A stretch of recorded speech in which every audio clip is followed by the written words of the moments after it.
see here. So I'm working on editing book 2. I don't have a name for book 2 yet. I'm tossing around the idea of finding fire. Because by the beginning of book 3, the protagonist is going by the name Fire. That's when they figure out that they're transgender. They don't figure it out till the end of the second book. The third book's really going to be about the transition itself from female to male. So the first book was really about the transition. Alright, scrap that. I'm going to start all over. We'll just delete everything before that.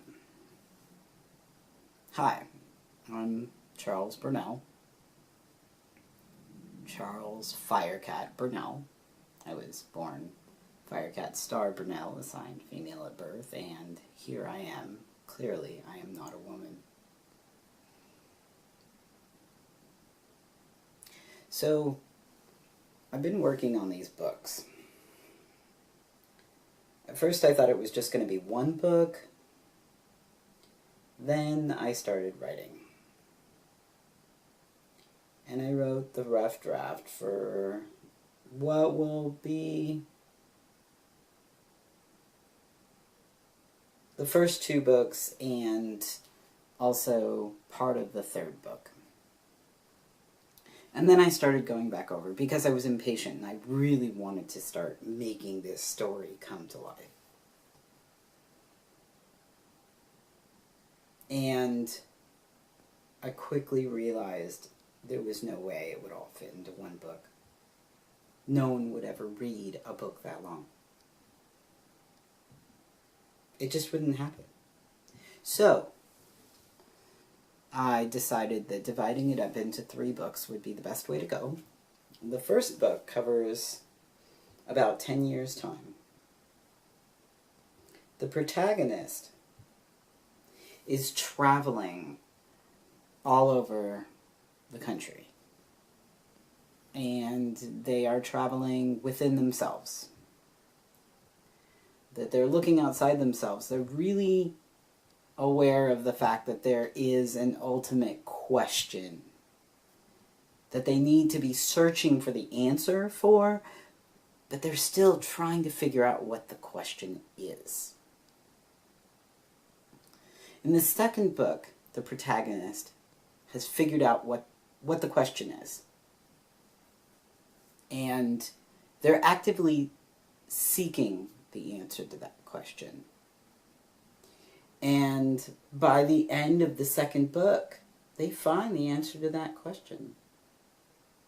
And the third book is really the processing that comes with, well, once you learn something, you can't unlearn it. And if that knowledge brings a sense of responsibility to oneself or the community around them, then that knowledge becomes a burden unless they act on it. Unless you act on it. If you learn about racial bias or white privilege and you still refuse to do anything about it, that makes you complicit. That's an inflammatory statement right there. And I know it will get a lot of people up in arms. How is that relevant to this story? Well, in this particular situation, I had to find my truth. And once I did that, I couldn't unlearn it. The knowledge of what my authentic self truly is. Gave me the burden of the responsibility of seeking that out and doing my very best to be that authentic person, that true self in every way I possibly can. And the more that I work towards that, the better my life is overall. The happier I am, the less I experience mood swings, the better my health is, the better my energy is, the better my sleep patterns are, the better my interpersonal relationships are. They're healthier. I'm able to accomplish my goals more effectively, at least in terms of the hurdles that I myself would create for myself if I wasn't being more aware. Clearly, awareness of self doesn't have much impact on outside stimulus or lack thereof. You can be the most self-aware person in the world, but it's not going to change the fact that minimum wage only will get you by day to day, week to week, if you're lucky, and if that minimum wage really is at least $15 an hour. But if you want to save for retirement, you probably need to make at least $40 an hour and still live like a pauper. So, being aware of yourself obviously isn't going to change those factors, but it will change the way you navigate the choices that you make. And the choices that you make are more likely going to be beneficial to you in the long run if you have that awareness and forethought. So, is being self-aware going to make you rich? Probably not. Probably not. Is being self-aware going to make you happier regardless of whether or not you're rich? Probably. Depending upon how you apply it. If you're self-aware and it only reminds you constantly of all the things in your life that you're lacking, then you might be missing something out of the picture. Because while rent and utilities and food and healthcare and transportation, if you are capable of even maintaining a vehicle, those all kind of are necessities in this day and age, and being self-aware alone won't provide those. But it may make you better at whatever job that you do. It may make you more effective when you're job hunting. You're going to market yourself better. You're going to present yourself better. People are going to buy your story better because it's going to be truer, realer, something they can trust. And so in this regard, being self-aware can in fact help you financially. So there's that little bit. How does that relate to this story? Well, it doesn't. I go off on tangents. But I'm an abstract artist, and I go off on tangents. I do that. So, get used to it. Charlie's Abstract Perspectives is a podcast that has a lot of these tangents, a lot of these ideas. I derail quite a bit, but I try to make good points. And I started it because I was really excited about this book, and I wanted to share with people ideas that I had that came up as a result of me spending so much time writing this book. And ideas that I have in regards to the whole world as I have developed them interacting with the world in my life so far. So, anyway, I digress. Talking about the book. So, the first book ends when the protagonist is 19 years old. And I'm working on the second book right now. The first book is with the copy editor. It's almost ready to be submitted for copyright, and then it will be published. I promise it's coming soon. I'm really excited about that. Because I really just want to get it out there for people. I've had several people ask me several times, is it coming soon? I want to buy that book. I want to read it. And that makes me happy. But I'm also really excited about the second book because I feel like it's going to be better than the first one. And the first one I'm really excited about because I feel like it's really good. Momentum picks up with the second one. And so the first draft of these books is essentially nonfiction. The first draft of these books is are memoirs. Are everything that I can remember that I wrote down about my life in timeline. Significant events, people, relationships.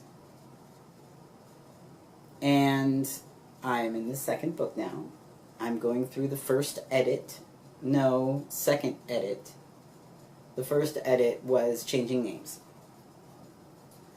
and making sure things were in order. So the second edit is fictionalizing it, is adding to the story and really developing the characters and creating the background so the reader can be there. And fluffing it up a little bit because, you know, if I just presented it in the bits and pieces that I remember, it wouldn't be a story you could follow. Hell, it's kind of hard for me to follow it, and I lived it. So, right now, I'm at the point where Kat has left her boyfriend. The father of her firstborn child, the only child that she has at this point, and she is in love with this little girl, her jewel, her shining star, and she is miserable in her relationship. She is ready to actually dedicate her life to being a parent. And she's decided that this is her role. This is her life purpose. That her life purpose was to bring this child into the world and raise her. And she's decided that she is going to focus everything on that. While that might not be the ultimate answer, as the character develops, it becomes important that this is the answer at this moment in time in her life. Because she learns a lot from parenting. She learns a lot from sharing time and space with her daughter. But right now in the story, she's left the boyfriend. Her father has come and saved her and taken her and her daughter back to his house. And she is staying with them. And the boyfriend has decided that he is going to come and visit on a somewhat regular basis. At least that's what he says he's going to do. And he's really buttering her up because he doesn't want to lose the opportunity to see his daughter grow. And he's afraid that this young woman is going to take his child away forever and that he'll never get to see her again. And so he is using the tools that he has to navigate the situation. And it's pretty toxic.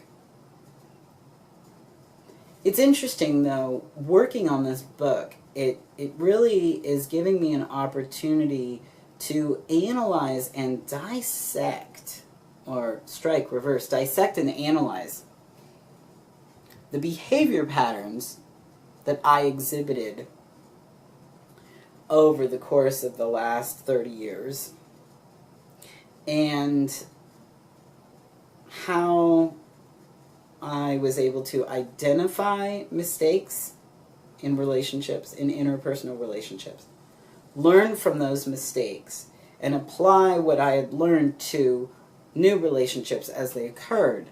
And that process of stumbling, making more mistakes, learning, stumbling, making more mistakes, and refining my ability to communicate with someone about things that are really important, about things that really matter. And within those things that really matter, boundaries are probably in the top few. I didn't know I was allowed to have boundaries when I was younger. And as I learned that it was okay to have boundaries, I then had to learn how to assert those boundaries. And then, after I transitioned, female to male, I had to relearn that because society teaches women a whole different set of boundaries than it does men.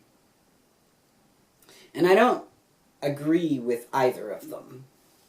I had to find what was true for me, what was healthy for me as an individual human being. And it's a challenge navigating that because we're taught one thing based on our presumed gender. And then as an adult, we have to break down the bad programming.